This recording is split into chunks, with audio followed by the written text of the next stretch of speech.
My mother slid the envelope back across the kitchen table without looking at me. "I already used the money," she said, her voice flat and empty like she was discussing the weather. "Your sister needed it more."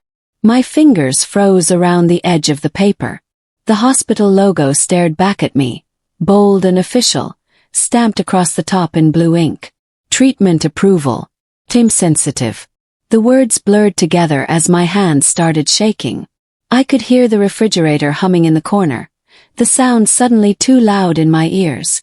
I could smell the coffee she had just poured for herself, steam still rising from the mug beside her hand. Everything felt painfully normal. The same kitchen where we ate breakfast. The same table where I did homework as a kid. Except my chest was burning and my vision had started to blur at the edges. "You used my treatment fund," I whispered. The words barely came out. She finally looked up, and what I saw in her eyes was not guilt. It was annoyance, like I was making a big deal out of nothing. "Don't be dramatic, Samantha," she said. "You can wait a few more months. Or young. Your sister needed the money now." That was the moment something inside me cracked clean in half. I did not scream. I did not cry. I did not throw the envelope or storm out or do any of the things I wanted to do. I just sat there staring at her hands. Perfect nails painted a soft pink. Gold wedding ring that caught the morning light. Hands that had signed paperwork. Hands that had transferred money out of an account with my name on it. Hands that had decided my health could wait while my sister went on vacation. "How long?" I asked. My voice sounded strange, distant, like it was coming from someone else's body. She shrugged and took a sip of her coffee. "A few months, maybe longer. Your sister's rent was due. She needed money for her trips. She's finally living her life, Samantha. She deserves to be happy." I tasted something metallic and realized I had bitten down on my tongue hard enough to draw blood. The pain was sharp, but somehow it felt far away. Everything felt far away except the cold, terrible understanding settling into my bones. My own mother had chosen my sister's happiness over my health. And she did not even look sorry. Did not start that morning. If I'm being honest, it started years earlier. It started when I was 8 and my sister got the bigger bedroom because she was older. It started when I was 12 and saved money for a school trip, only to have my mother borrow it for my sister's cheerleading uniform. It started every single time something went to my sister first and I learned to survive quietly in second place. But this time was different. This time, the stakes were not a bedroom or a uniform or a hurt feeling I could swallow down and forget about. This time the stakes were my body.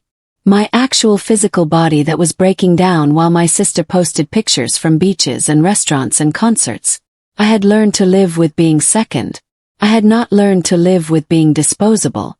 And that morning, sitting at that kitchen table, I realized that was exactly what I was to them. Disposable. Optional.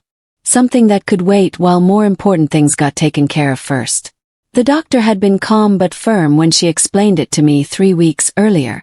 "Delays make this harder," she said, looking at me over the top of her glasses. "The sooner we start treatment, the better your outcome.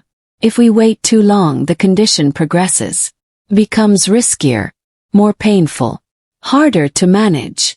I nodded, taking notes on my phone, trying to keep my hands steady. "How long do I have?" I asked. She paused, choosing her words carefully. "I recommend we start within the month. The fund you mentioned should cover the initial treatment.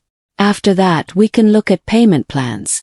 I thanked her and left the office with paperwork in my hand and a knot in my stomach.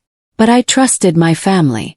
I trusted that the medical fund my grandmother had set up before she died would be there when I needed it. I trusted that my mother, who managed the account, would prioritize my health over anything else. That was my mistake. My biggest, most painful mistake. I should have known better.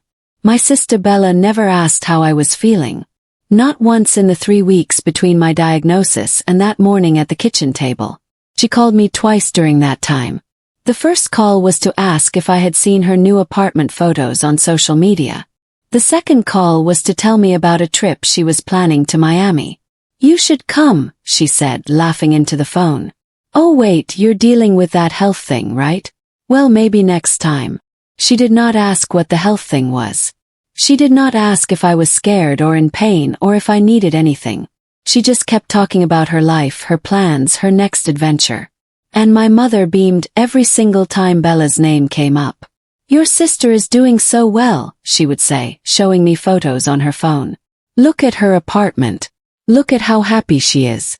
I'm so proud." I would nod and smile and say nothing about the pain that kept me up at night or the appointments I was juggling or the fear that lived in my chest like a stone. That night, my mother served dinner like nothing had happened. She made pasta, my sister's favorite, and set the table with the nice plates.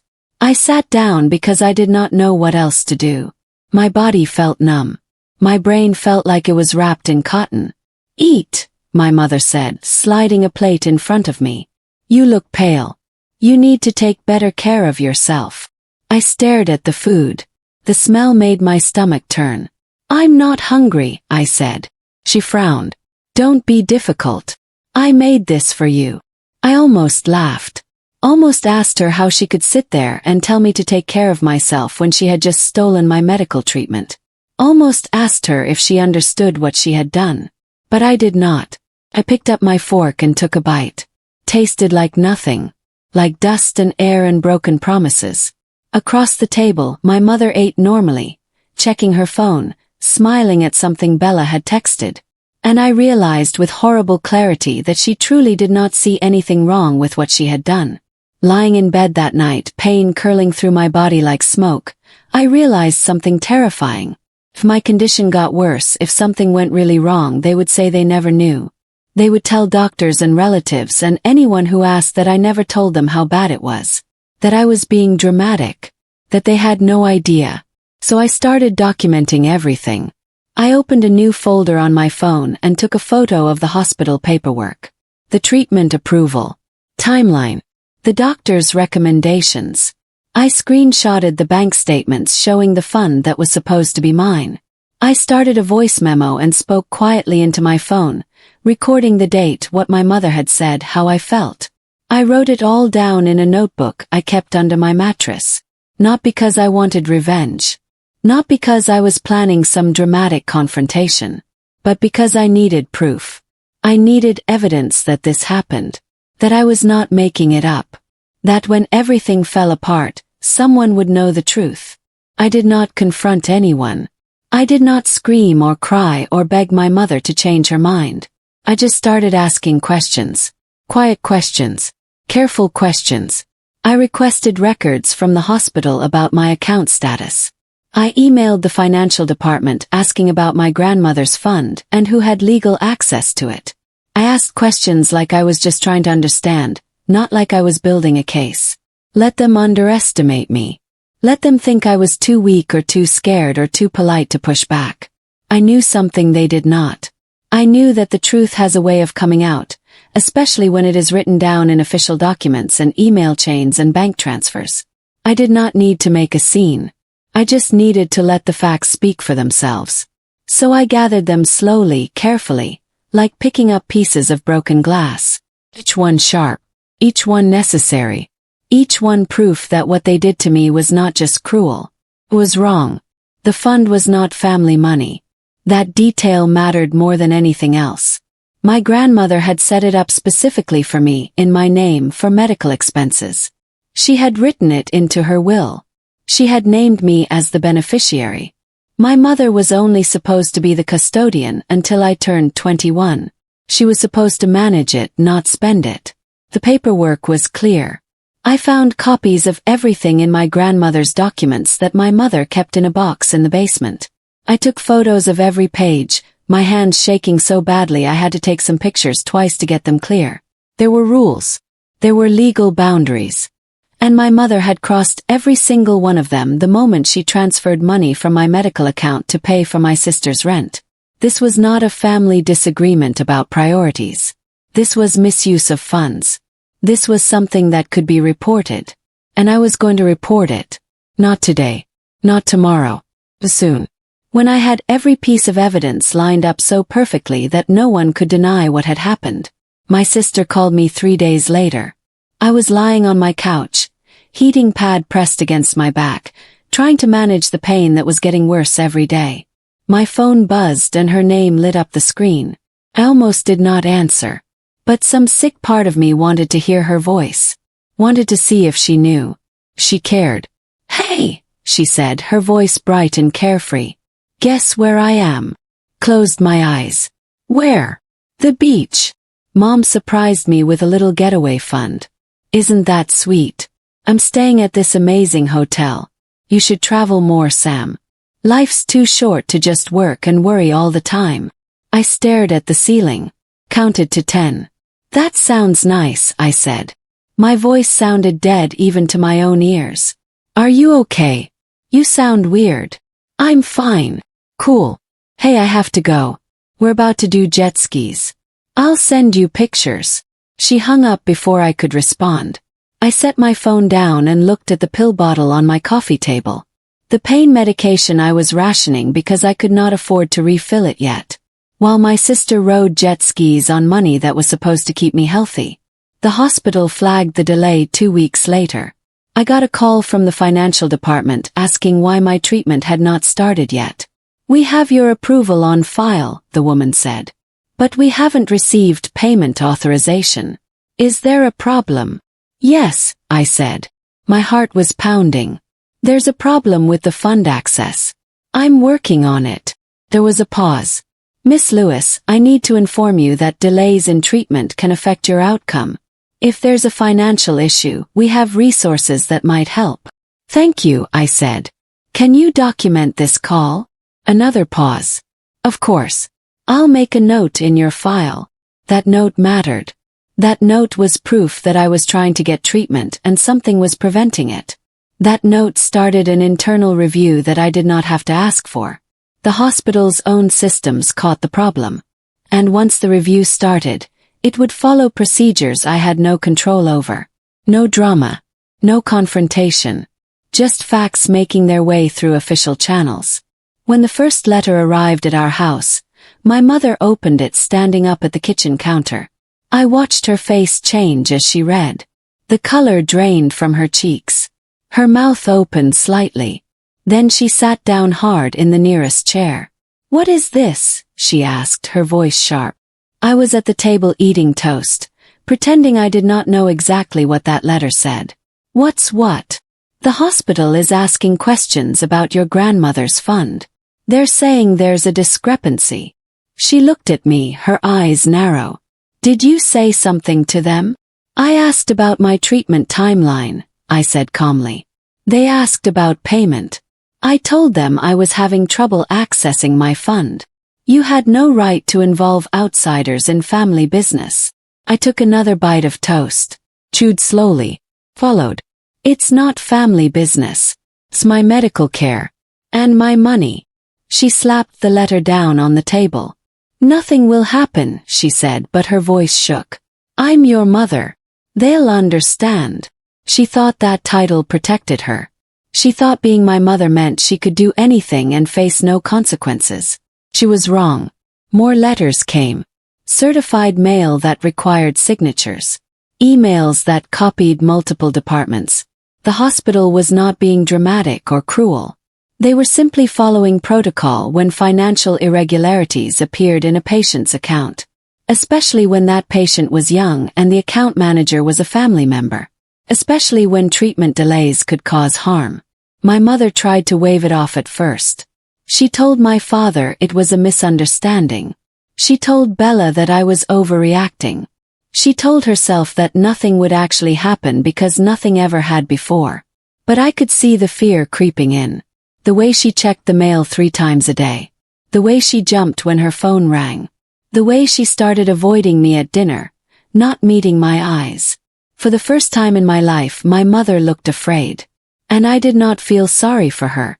I felt nothing at all. Just a cold, quiet satisfaction that the truth was finally catching up.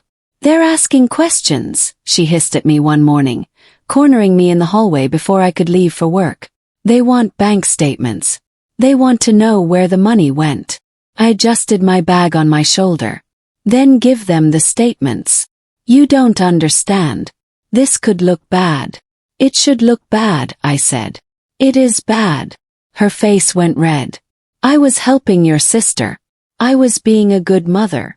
To her, I replied. Not to me. She grabbed my arm. Her fingers dug in hard enough to hurt. Fix this. Call them. Tell them it was a mistake. Tell them you got confused. Pulled my arm away. I'm not going to lie for you. Samantha.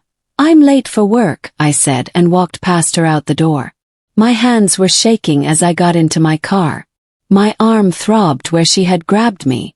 But my voice had not shaken. My resolve had not cracked. For the first time in my life, I had stood up to my mother and not backed down. And it felt like breathing after being underwater for years. I did not comfort her. When she cried at the dinner table, I passed the salt. When she tried to explain herself, I stayed quiet. When she looked at me with desperate eyes, begging me to make it stop, I let the truth do its work. Relatives started calling me. Aunts and uncles I barely spoke to suddenly had opinions. Just let it go, my aunt said on the phone. Your mother made a mistake. Family forgives. She didn't make a mistake, I said. She made a choice. You're being cruel. I'm being honest. Your sister needs support too. You're not the only one who matters. Hung up. Blocked the number. Did the same with the next relative who called. And the next. I stopped answering anyone who wanted to tell me how I should feel about my own medical neglect. How I should be understanding. How I should put family first. They did not understand. Family had never put me first. Why should I destroy myself to protect people who would not even protect my health? My condition got worse. The pain that had been manageable became constant. I started losing weight because eating hurt. I stopped sleeping through the night. I called out sick from work twice in 1 week. My boss pulled me aside and asked if everything was okay. I told her I was dealing with a medical issue and waiting on treatment approval. Do you need time off? She asked. I shook my head. I need to work. I need the insurance. But finally, 3 weeks after the first letter arrived at my house, the hospital pushed through emergency authorization. Given the delay and your worsening condition, the financial coordinator said, we're moving forward with immediate treatment. We'll sort out the payment issues afterward. I cried when I hung up the phone. Not from relief. From exhaustion. From anger that it had come to this. That I had to get so sick that the hospital intervened on its own because my own mother would not. Too late to hide what happened now. Too late for anyone to pretend they did not know. The timeline was documented. The harm was real. And there was no taking it back. The fund misuse triggered something bigger than any of us expected. Once the hospital's financial department started digging, they found patterns. My grandmother's fund was not the only account my mother managed. She was on my aunt's estate trust. She handled finances for my grandfather before he died. And there were other small choices that surfaced under review. Money moved without permission. Accounts accessed when they should not have been. Nothing huge. Nothing criminal by itself.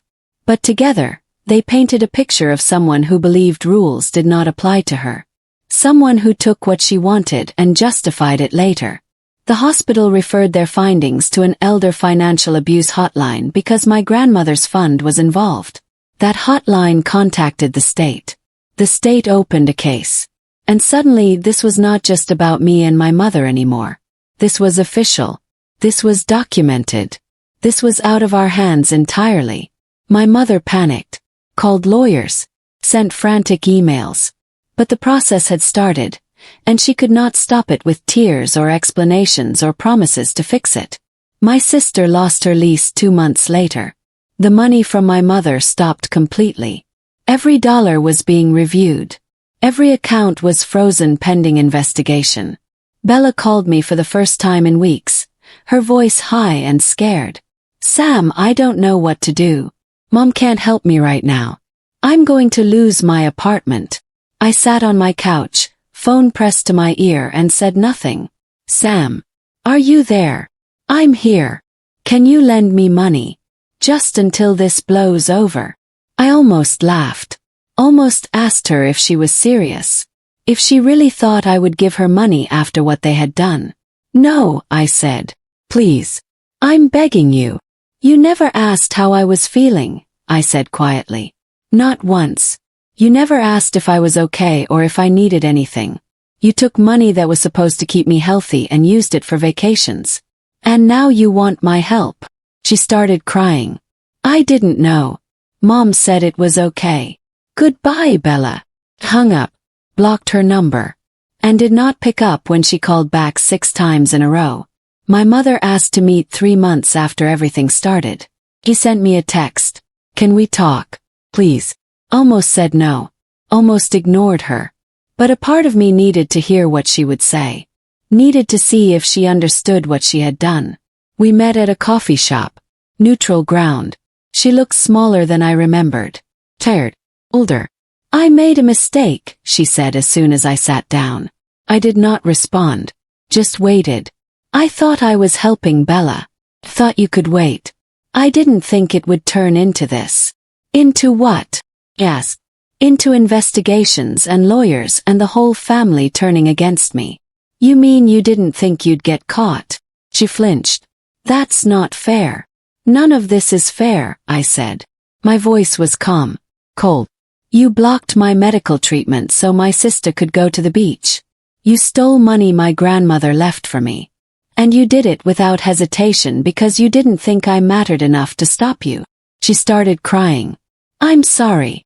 But the apology was hollow. Me. 3 months too late. The consequences became official and permanent. My mother was removed as custodian of any family accounts. A court-appointed manager took over my grandmother's remaining funds. She was required to take financial management courses, undergo regular audits. She did not go to jail. This was not a criminal case. But she lost something more important than freedom. She lost control. Control over money. Control over the family narrative. Control over me. People knew. Relatives. Neighbors. People at her church. They knew she had misused funds meant for her sick daughter. They knew she had prioritized one child over another so extremely that the state had to intervene. She could not spin it. Could not explain it away. Could not make herself the victim. 'Cause I had documentation. Because the hospital had documentation.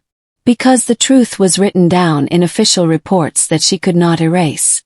Not viral. Not dramatic. Just permanent. A stain on her reputation that would never fully wash away. And she had done it to herself. She tried to apologize again 6 months later. Sent me a long email. Told me she had been stressed. Said she had not been thinking clearly. Claimed she never meant to hurt me. I was trying to help your sister, she wrote. I thought you were strong enough to handle it.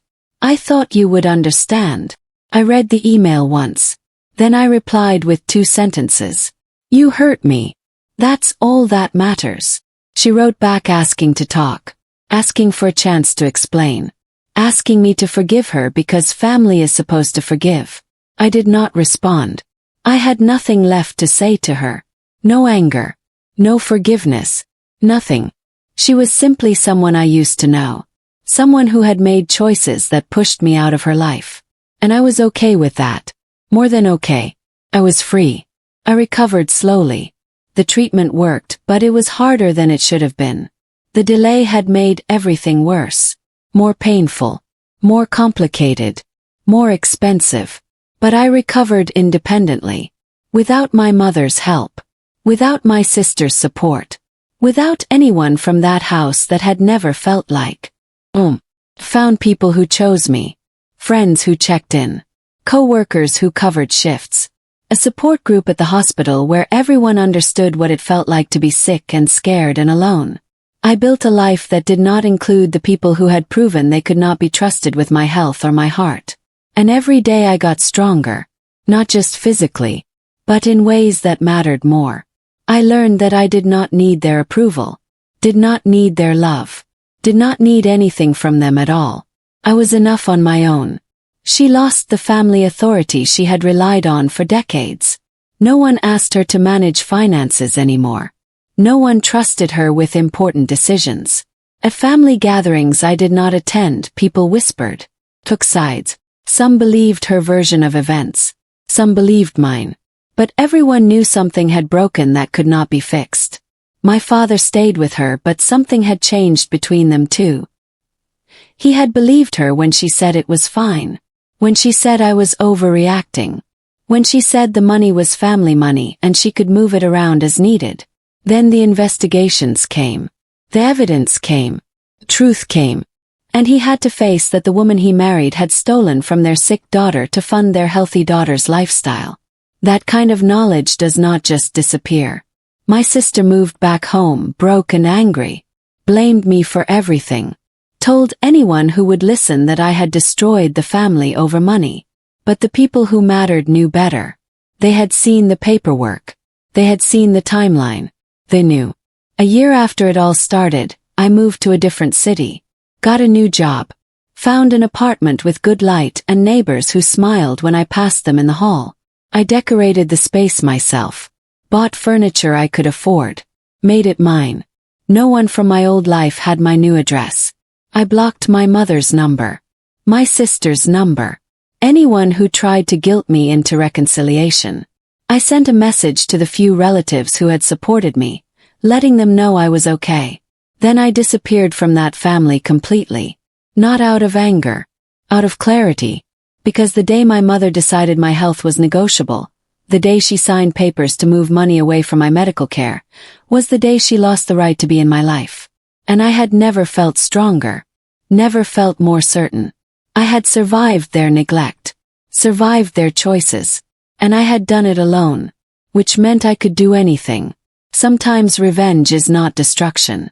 It is not screaming or breaking things or making someone suffer the way they made you suffer. Sometimes revenge is simply survival. It is telling the truth when everyone wants you to lie. It is walking away when they expect you to stay. It is building a life so complete, so whole, so undeniably yours that their absence does not even leave a mark. My mother regretted what she did. I know that. She sent letters I did not read. Left voicemails I deleted without listening. Tried to reach me through people who did not have my new number to give. But regret is not the same as understanding. And understanding is not the same as change. She was sorry she got caught. Sorry she faced consequences. Sorry her life became harder. But I do not think she ever truly understood what she did to me in that kitchen when she slid the envelope back across the table and told me I could wait. So I let her live with that regret. Let it sit heavy in her chest the way fear and pain had sat in mine. And I moved forward into a life where I was the priority. Where my health mattered. Where I was never ever second place again.